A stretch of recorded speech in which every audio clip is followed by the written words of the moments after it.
the thing that he took two ladies as his case study, and he followed them up. One belonged to a middle class lady and who had been literate as compared to the another one who had been not very literate and and had been from a lower level class. As we have already gone through with the chapter of research, and in that we have gone through that there is a method of research which is being called as case study. So Francis Galton applied the same method over here, and he studied both of the ladies in a longer time period. Longitudinal method of research, longitudinal method of case study. He studied both the ladies for maybe 10 or 15 years or 20 years. What he had found that though the lady who had been more educated, she settled down with an educated person just like her, and then her children also turned out to be very professionally effective later on in their lives, and they had been very well adjusted. As far as the lady who had not been very literate, she settled down with the person who is of a similar level to her, and then the children which they bore, they hadn't been very much educated and also didn't get very good jobs. They had been engaged into petty jobs, and one of the child had been to the jail also, and one child had been working as a laborer, and the girl which they had, she married to a person who belonged to the same level. So Francis Galton theory suggested that intelligence travels into your inheritance, your family.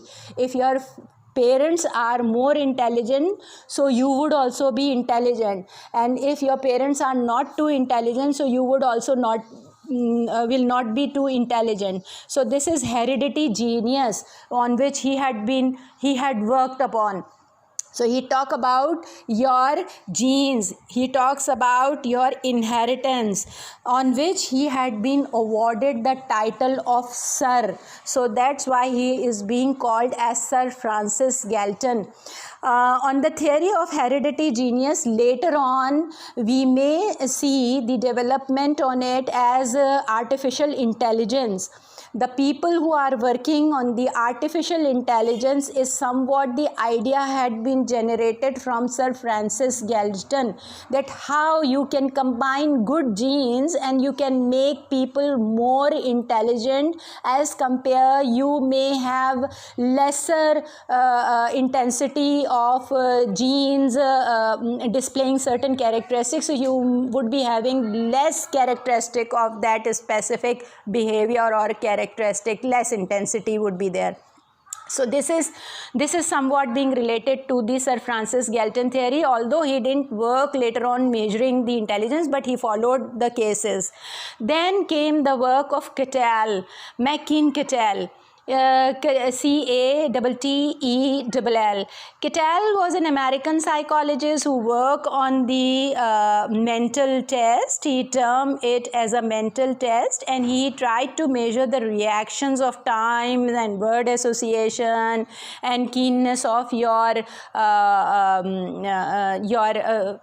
senses. He tried to understand that and try to go through with the complex phenomena and in a very comprehensive way to understand the intelligence.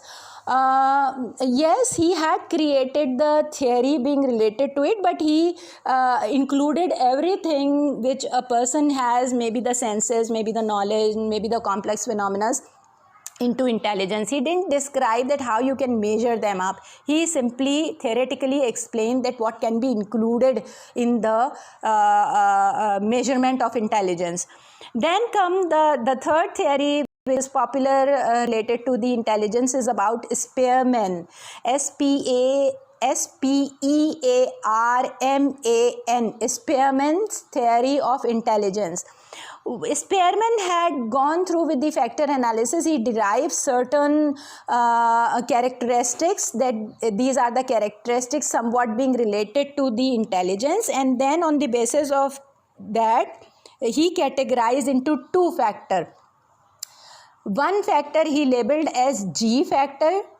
G is small letter, small alphabet. He used it for small alphabet, which represents general ability.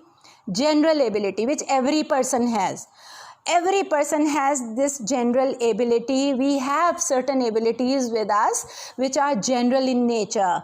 And then the other factor he labeled as S factor. S for similar, S factor. S factor means that these are not common. These can be identified in a different way in different individual. So, as for example, if I would be having the qualities same as you, so these are the general abilities that we all have, those abilities of intelligence that we all know, we all understand, we can talk, we learn skills. These are the general abilities. But somehow or the other, few people excel into certain abilities. As for example, there are certain people who use their vocabulary very intelligently. So this is a specific quality, a spatial quality of them, and that is being represented as S factor, which differentiate them from the other people. So every person have, according to Spearman, G factor and S factor. Maybe you are a very good driver, maybe you are a very good chef, so you have that S factor with you, but definitely you also have the general abilities like talking, like walking, like learning new skills, like interacting with the people.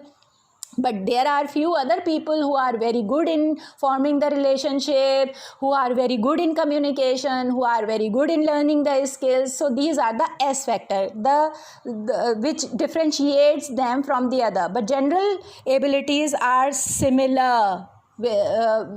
Every individual in this world have those abilities which are general abilities according to Spearman, but how you are going to be different from the other, it is on S factor, it is dependent on S factor, yani spatial ya specific factor.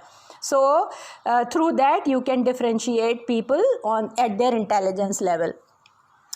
Then as we had already talked about the Cattell, but now the offsprings of Cattell, they had been very much interested in working on the theory of Cattell, and then later on, along with the Horn, Horn, Horn, they work on the theory of intelligence, and then they suggested, Cattell and Horn, they suggested that there are two major types of intelligence. One is fluid intelligence and the another one is the crystallized intelligence. As by the term is suggesting, fluid intelligence reflects that it is a continuous, ongoing process. So fluid intelligence reflects you are processing the information, you are reasoning the things, you are solving the puzzles, you are solving the analogies, you are remembering the sets or the numbers or the names. So this is an ongoing process. It doesn't stop. You are engaged into these processes daily, every minute, every step.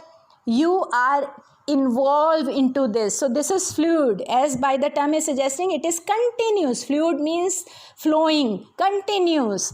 And when we talk about crystallize, you can take the example of when you just store the water into the refrigerator, you put the water into the refrigerator, it turns out to be crystals. So you can take the example of crystallized intelligence as accumulation of those information which you have been doing, processing under the fluid intelligence. When you store it up into your mind, that becomes the crystallized intelligence, and that helps you whenever you require that thing. You can simply use that crystals to just process the information. Means if you had gone through with the alphabets, now you know how to form that. While utilizing those alphabets, you can form sentences, or you can write an essay even. So alphabets now are being stored into your mind, and fluid intelligence is just letting you the experiences processing, and crystallized intelligence help you can utilize the past information whichever you have stored to interpret the new situation. Okay.